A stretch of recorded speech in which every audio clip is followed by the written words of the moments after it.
Hey there, thanks for joining us at the Rabbit Hole of Research, where you'll learn a few facts that you can impress your friends with at a party. All right, well, Morning, Joe. Yeah. Good evening. This is the Rabbit Hole of Research. I'm Joe. Hey, it's Nick. Why did I go with morning radio show? Hey, it's Nick.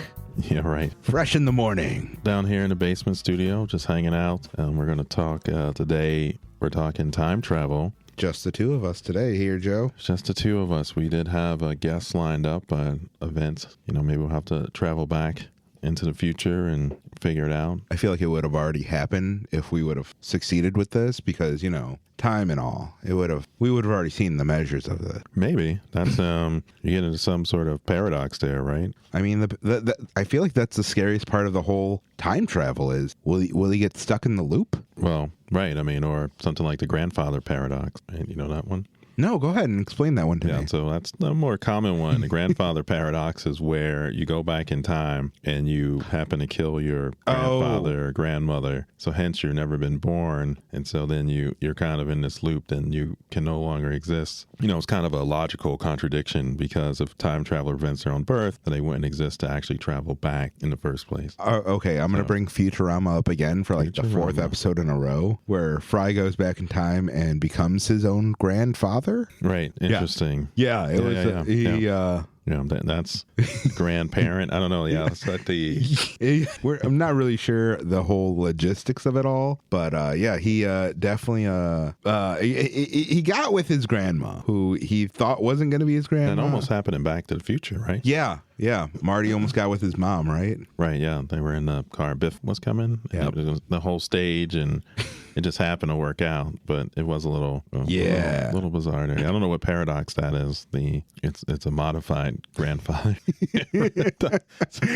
Something you shouldn't do. Really messing with the timeline. Yes, to the time travel and going back there. So, and we got on time travel. So we just did quantum teleportation a few episodes ago. That is true. And we kind of touch a little bit on time travel, and just so catch everyone up, and big shout out, we had a little podcast, Rabbit Hole of Research, the podcast launch event. If you missed it this year, don't worry, next year when we'll do it again, or we'll do it at a bigger venue. Yeah. We had a good turnout. 15-20 folks showed up, and we had a poll for topics, and the fans picked time travel as a topic for the episode 10. So that's why we're doing episode 10, time travel.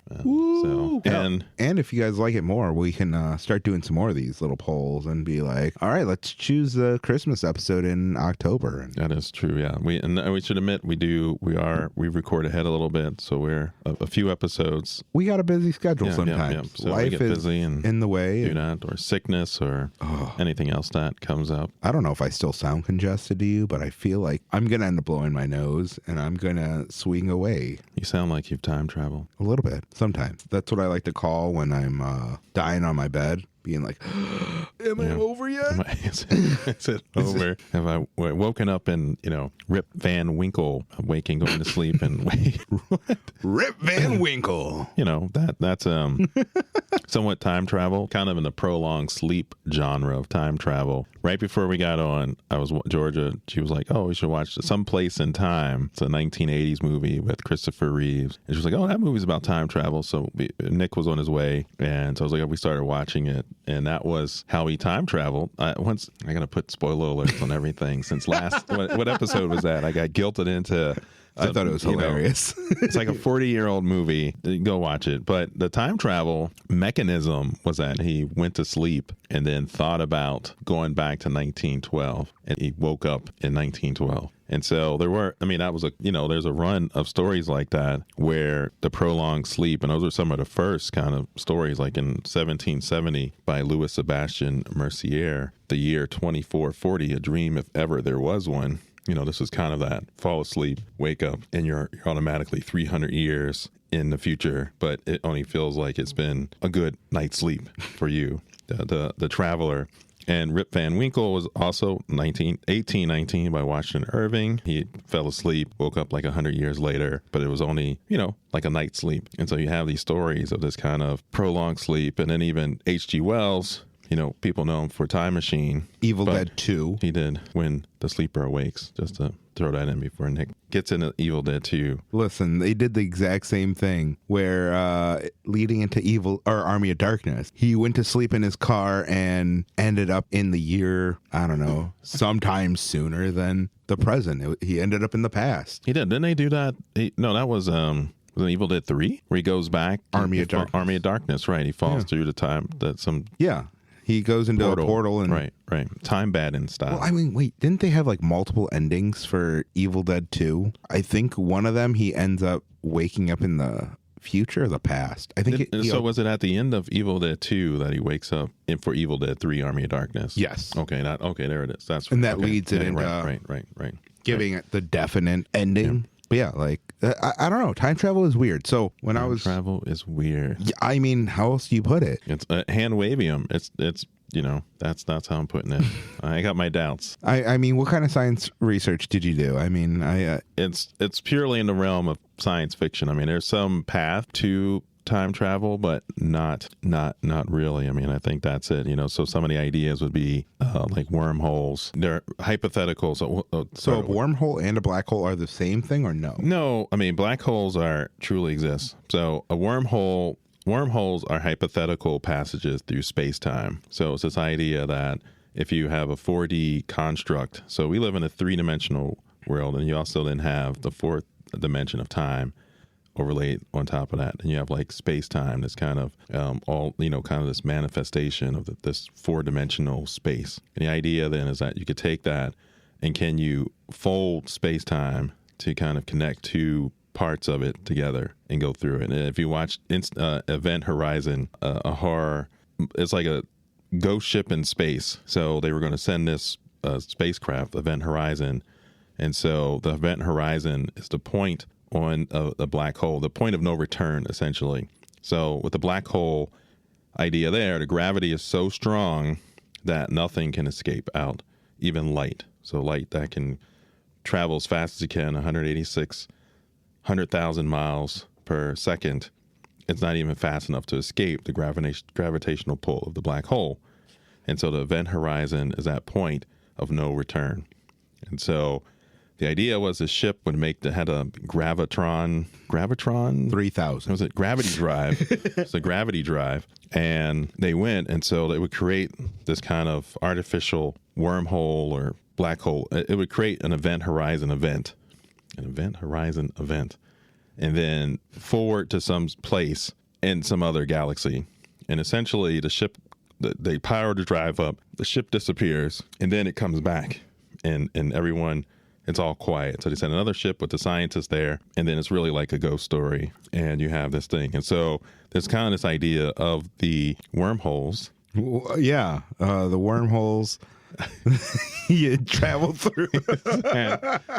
and the idea then is that you would have one end, you have light, everything coming in. So a black hole are real entities in space. They exist. And so this idea of a wormhole, you would have then almost you enter one end of this kind of wormhole, kind of black hole type thing. So you're telling me wormholes aren't real. And then when you come out, you kind of come out like a black hole, a white hole, excuse me.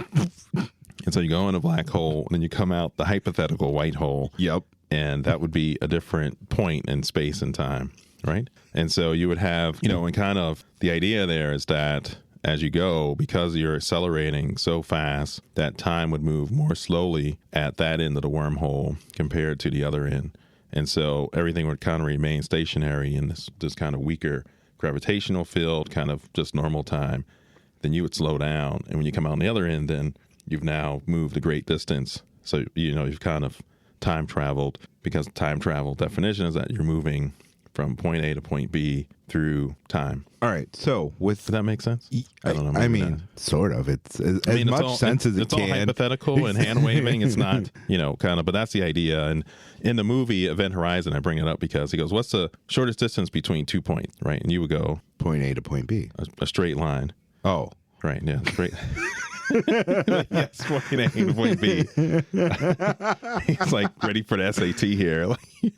Listen, I have my marker ready. I'm gonna start scribbling on some paper. But he takes the he writes that down, A, B, and then they go, straight line. He goes, no, and he folds the paper and then he jabs the pencil through it and he goes, this is, that's the fastest way to connect these 2 points through this kind of hypothetical wormhole event horizon situation, or creating this kind of event horizon. I feel like that was an SAT question. I had to stab my paper. You did? Yeah, Right, my right. pamphlet, it was destroyed by the end of it, and pretty sure that negatively affected my grading because of, all the punches of holes I made through it. It's a real mess. Right. But, Yeah.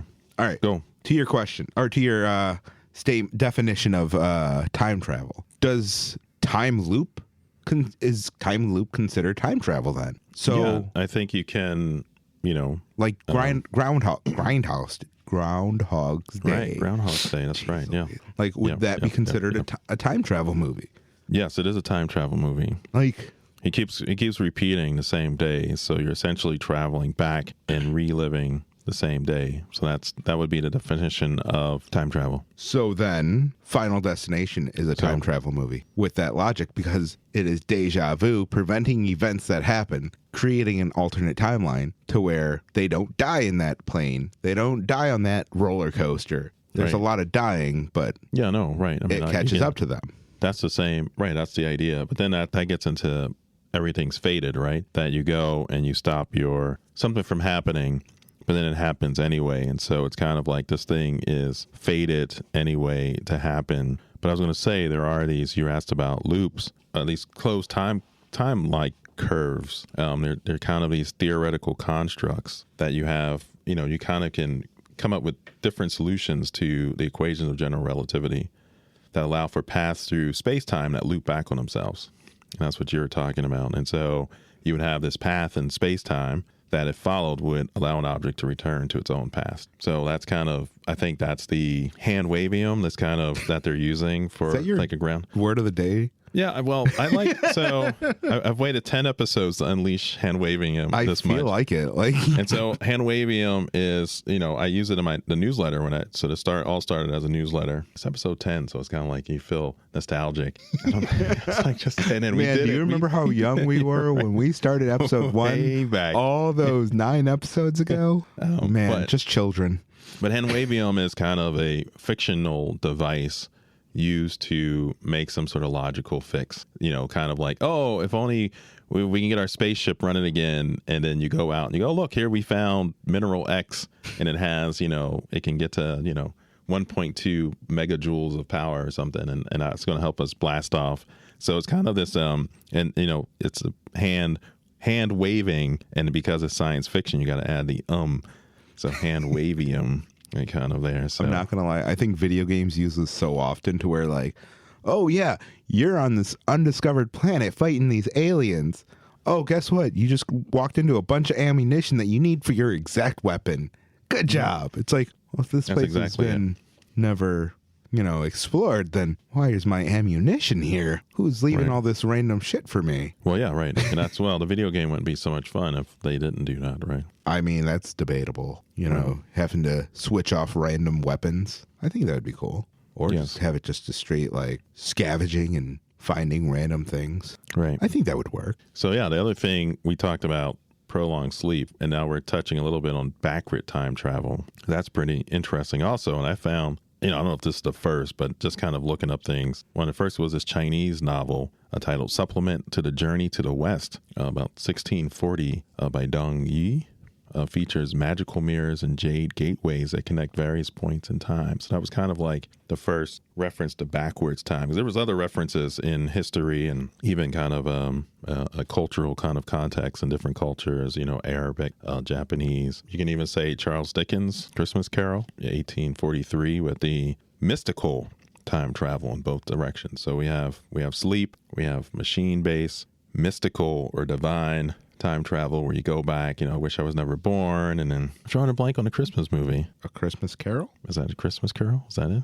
with Jim Carrey? No, not Jim Carrey. No, Black and white movie. yeah. I mean, Yeah. if you're talking about the time travel one, there was also the one with Michael Keaton, right? With the Muppets. A Muppet's Christmas Carol. Yes, right. I mean, A Christmas Carol, right? No, I'm saying A Christmas Carol, but there was another one about that. Like, I Wish I Was Never Born. Was it Miracle on 43rd Street? Is that it? Think so. All right, yeah, it's one of those. I don't know. Then, yeah. I felt like... Yeah. I just watched it. When did you just watch it? Like the holiday, That was like 6 months ago.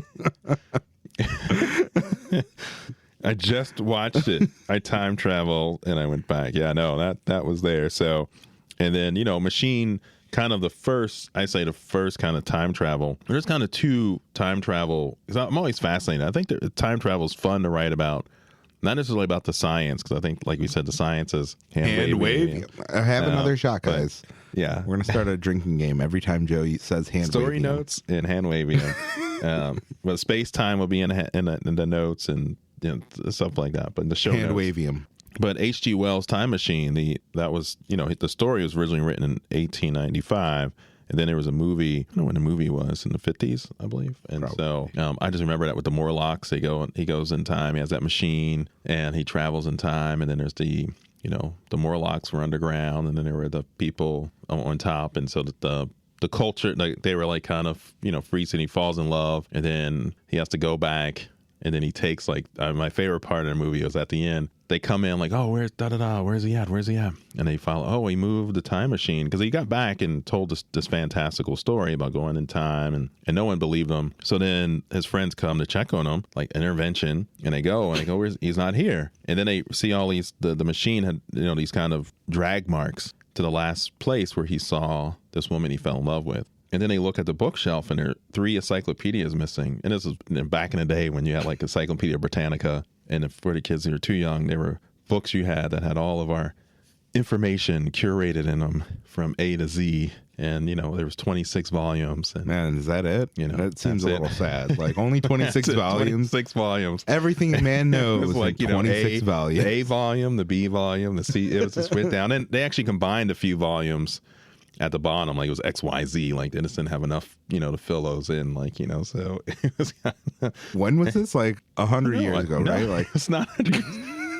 I'll put it in the show notes, but Encyclopedia Britannica, I think they just stopped printing them 10 years ago. That's ridiculous. Or something like that. Yeah, it was. Stopped printing those. No, it was no. The internet came about. Yeah, but it wasn't as curated, and I mean it was nice. You could trust it. It was like kind of there. Yeah. So, but there was 3 volumes missing, and then the ending fade to black question was like, what 3 books would you have taken?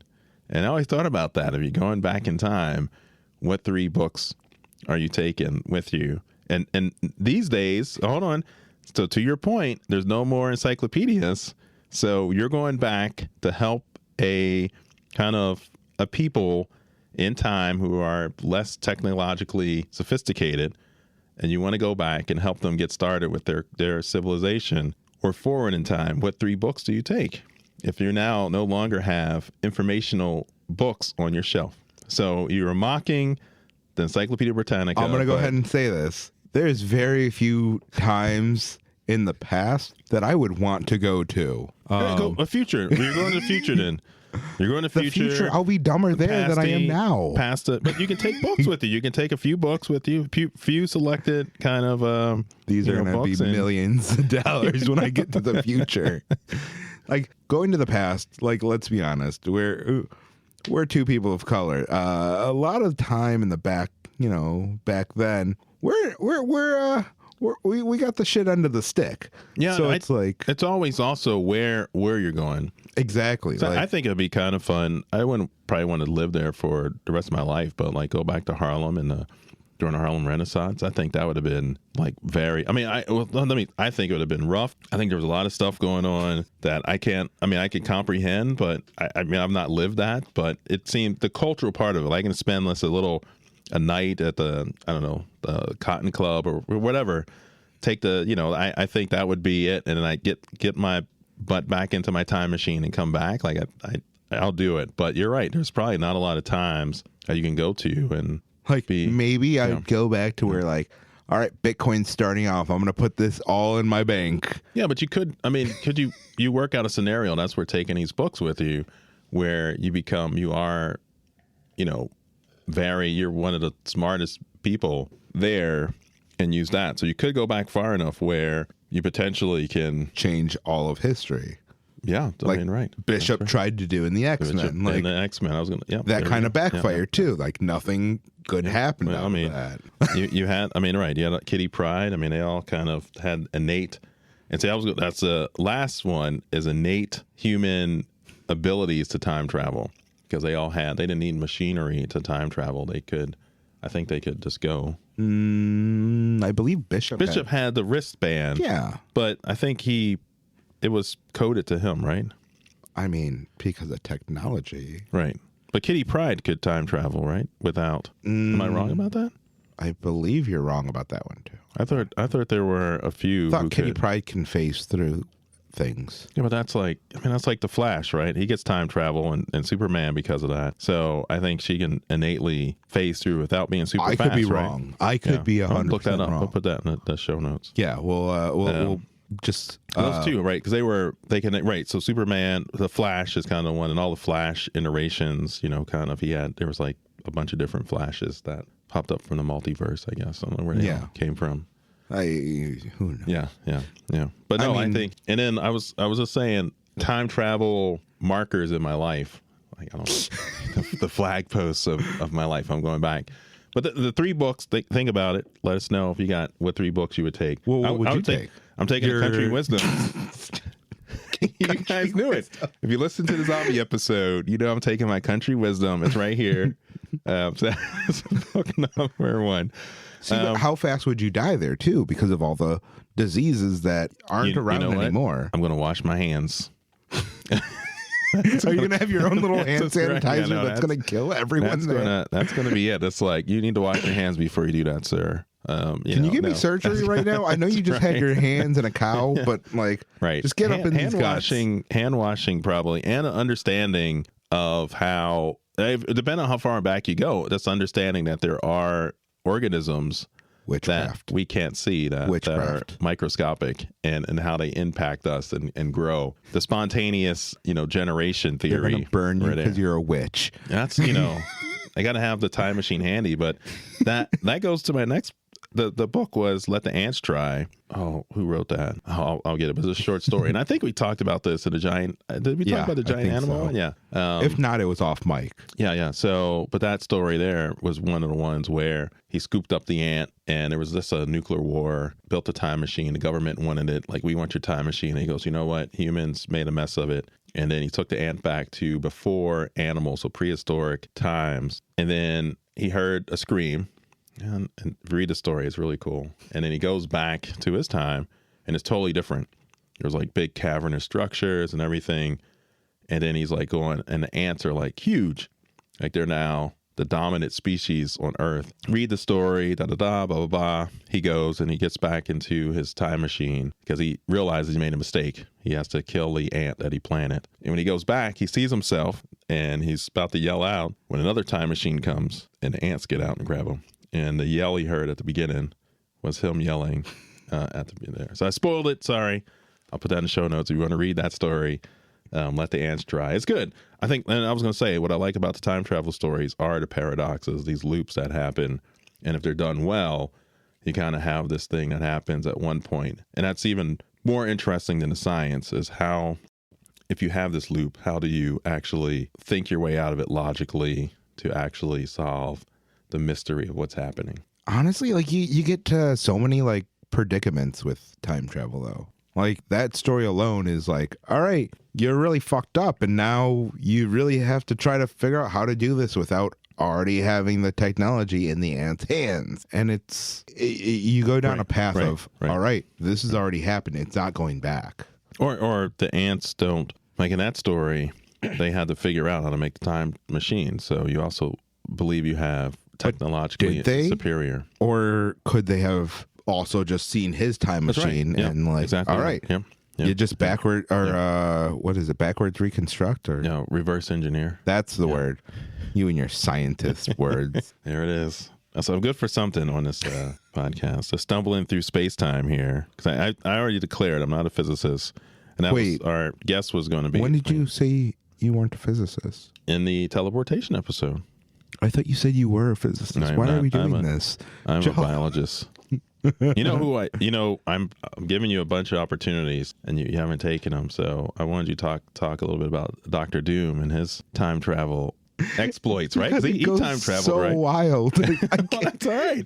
He does bring up- Battle Earth. You bring Dr. Doom up almost every episode, or not every episode, but a lot, off mic, or Dr. Doom, Dr. Doom, Dr. Doom, and it's like, all right. And I was like, you know what? I was on the rabbit hole. I love it. And I looked up. I was like, superheroes, time travel, because it's one of those things in comics happen a lot. It's an easy thing to play off. And Dr. Doom, came yes, that is his legal guardian name. Like, that's his dad. Dr. Dominic Doom. We just added more lore to Marvel. And they're gonna, we got our lawyers ready, right? They're gonna come after us hard. Or we get hired to write episodes for right? Dominic Doom. That's right. Time travel, the grandfather paradox. But all right, so Doom, he does some wild shit. Like, honestly, half the things, it's just like, how are you even writing this in for him? He's been part of the Illuminati. He's created Battle Earth after, but he brought in a bunch of different types of heroes from different universes and timelines and crashed them all into one world. Right. It was like, what is going on? Ellie and I have been reading those lately, where those are her bedtime stories, because they do the Little Marvels. And it was like, oh, that's cool. Oh, this is also part of Battle Earth. Right. And it's they do Little Marvels? What is that? Yeah, it's really cool, like bringing the Avengers and all these Marvel characters as like children. Right. I want to say the author is Scotty Young. That'll be in the show notes. Yeah. You got to give me show notes. You're a little delinquent on gonna be. Yeah, usually I'm the one looking this stuff up, so I just want everybody to know that. So I have to hold. We got to hold Nick to listen. Show I send them on pieces of paper through the carrier pigeons. Yeah, they don't. Those pigeons don't make it. They're time traveling. I never teach them how to.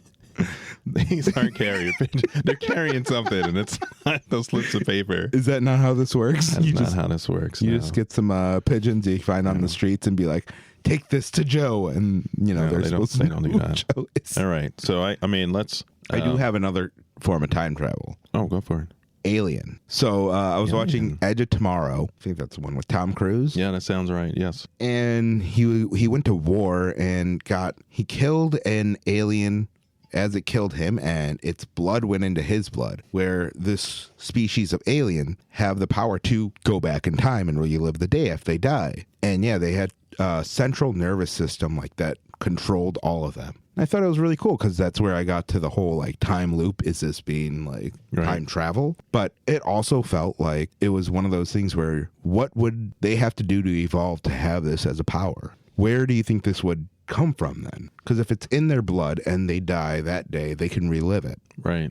I mean, you start getting fantastical. So are they generating energy sources that form wormholes that they fall into, right? Because it's the non-device time travel gets more and more fantastical. More and more Handwavium needs to be used to get there, right? Because how do you actually, so in the Kitty Pryde phasing or Flash phasing, you're moving so fast, and so I guess you're doing something like quantum tunneling. You're going so fast that you don't need. I thought the Flash flew in the reverse direction of the Earth's rotation to turn it back in time, right? Yeah, so I mean, was that wrong? He also can phase. He can go fast enough to phase. Vibration. But that's the Superman did that also in the movie. Superman the movie. Maybe I mixed with Christopher Reeves. Second mention of Christopher Reeves. He's ding ding ding. Who? Christopher Reeves. I don't know who that is. Superman? What? You really don't know who Christopher Reeves is? Christopher Reeves? Who? What? Is that someone I'm supposed to know? Like, but yeah, is he a friend of yours? I mean, there's a number of reasons why you probably can't, just go. The amount of energy needed to reverse the rotation of the Earth would be, the Flash or Superman combined, I don't think they can generate that. And then also, just because you spin the Earth backwards doesn't mean that time reverses, right? No, that's incorrect. You can. You cannot. No. If Superman taught me anything, it won't affect the space time, right? You don't affect the reversing the rotation of something. Won't send it back in time. You're telling me movement doesn't do that? It does not do that. No, sorry. So if I spin in a circle really fast, it's I'm still going to be. You don't do it. No, that was like the idea. If you wanted to reverse, right? You can think of time travel this way. Let's say that if you wanted to go back in time, you just have to undo everything that you did. So if you take a color, you have a clear glass, and you put a droplet of blue in it, right? This is your idea that if you start swirling it in, going clockwise, it starts swirling in. Then you would go, well, if I stop and go counterclockwise, and the blue dye then would come back to the drop, have you gone back in time? For the glass of water and the dye, I guess they have gone back in time because their start point was a clear glass with a drop of blue dye. You swirl it in. If you unswirl it back to that original state, then you've time traveled. Whose was that? I know I've heard that somewhere. It was in a bathtub. Trying to, yeah. So it was that exact. I don't know where. I'm not taking. I could have heard this somewhere. Was this you? Not. I was not in your bathtub. I don't know where you're getting out of here. But yeah, I think someone was explaining that before on time travel being all right. If you think you could do this, you essentially have to take a bathtub and then dropping a colored dye in it. Yeah, right. And then you'd have to reverse all of like which one hit first and which one hit second, and down to the quantum atom. You have to then back out, right? And the same thing if you wanted to reverse anything. So can you go? But that if you want to do it, but that's on such a small level that if you extrapolate that to you got to reverse everything. So everything you just did, every word we just said, we got to suck in all the breaths, all the sound waves, have and to I come forget back, right? everything that I say after I say it. But that's like that. But you get back to the point of the biological time travel. That's why I brought it up for the superheroes. It's like that. Kind of, we started talking about Nightcrawler. You kind of can explain some of the mutant kind of. It was the mutant episode. When do we just become an X-Men podcast? And well, I've invited DC fans on. I've mentioned the Flash and Superman in this episode because they do time travel in there, and they're kind of the most memorable because they've reversed the rotation. Do you know? They reversed the rotation of the Earth, and I was very fascinated about that. I can't help it. When I was a kid, that's what I read. Marvel. I mean, same here. And Marvel also did time travel in a movie, Endgame, where they created a whole. They did. I mean, they went through the quantum universe, right? Yeah. That was kind of the idea there, that they used the quantum realm as their pass through for time travel. And that's, that's another way that one can, that we talked about in the teleportation, like the quantum entanglement and things like that you can actually, that happens. You can do it at the subatomic level now. It's just kind of, as you get to larger, you get more complex, then the system kind of fails and breaks apart. So, right? So one movie I did watch was Safety Not Guaranteed. I didn't watch that movie. No? No, I don't know. What's it about? 2012 indie film. You're going to spoil it in 2012. No. Okay. No, I'm not spoiling anything. I spoil movies. But old. They're over 20 years old. You can spoil it. I mean, no. Because then you got that new audience that, is going into this art blindfolded. But whole point of the story is a guy put a ad in the wanted ad in the newspaper, and it said, "Wanted, somebody to go back in time with me. This is not a joke. P.O. Box 322, Oakview, California, 93022. You'll get paid after we get back. Must bring your own weapons. Safety not guaranteed. I have only done this once before." And so the whole thing is where these people from the news or from a magazine catch wind of this, and they go ahead and try to find out who this is and try to find out about this guy. And it gets to a really cool story. The ending is very much up for interpretation on if they do, if they don't, blah, blah, blah, blah, blah. But it was a really cool film. Yeah. Probably a little dated at this point. But yeah, I remember watching that when it came out, and I was like, oh. There it is. It was one of those things where got you thinking. Tried to make it work. Right. Yeah. I think it's hard to make it work. I mean, that's why it's a lot. Once again, there's a lot hand of waving. That's right. Yeah, and take and another the whole shot. Process, and we go. But I was going to ask. We mentioned a few, and I've written down a little list. You might have other ones, but kind of the machine base is, I think, as fantastical, but kind of favorite time travel machine. And I mentioned the Time Machine by H.G. Wells, The DeLorean, Back to the Future. I don't think we actually talked about Back to the Future. It did come up. I did mention. Did you? I thought we mentioned Back to the Future. Maybe. It's so classic and Doc Brown doesn't work. He was doing a little sketchy shit over there. Right, like, no, that's the flux capacitor powered by a kind of stolen plutonium. kind of, yeah. Very, I don't know. He had to be doing some sketchy shit, like kind of very stereotypic terrorists that he stole plutonium from. 100%, like bizarre. Yes. So we, I think we've.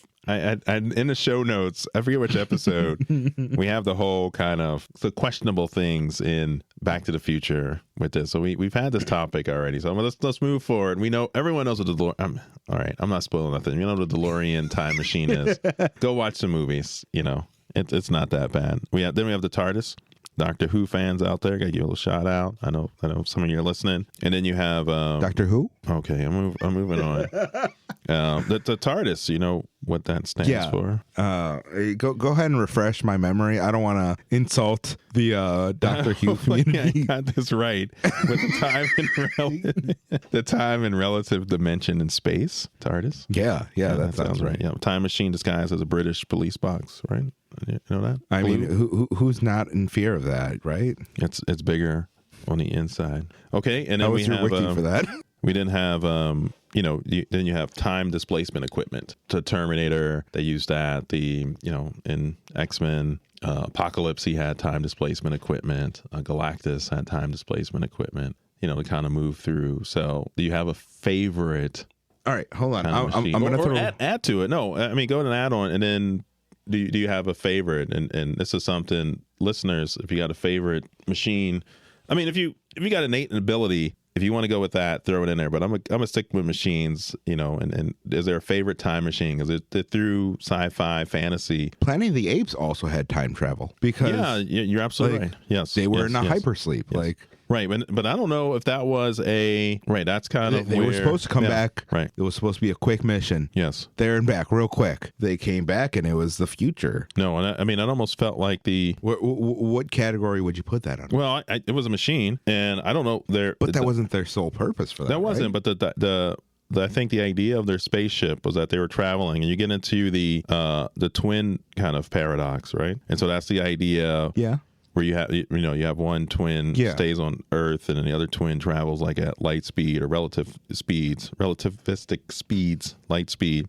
And then when they come back, the twin that was traveling at that speed, because time is slower, right? We talked about time dilation a little earlier. Time slows for them, but it's actual speed for the other one. So they age much faster and they come back. So I think that's what happened in Planet of the Apes. Or it was hinted at that their ship was some experimental ship. They were flying at near light speeds. So time slowed for them. And then as they came back, time on Earth was like 300 years in the future, or what have you, and then the apes had taken over, right? I guess the other time machine would be an event horizon, the gravity drive. So there's a few machines out there but the machine theory tends to try to explain the science a bit more, even if it's just that you skirt around it. I think my go-to time travel would have to be just straight deja vu. Not actually, super into like the whole idea of time travel. Like that part kind of scares the shit out of me. I don't think, because then like, all right, if I go back in time, I'm probably going to just make different mistakes that are just going to make myself more pain.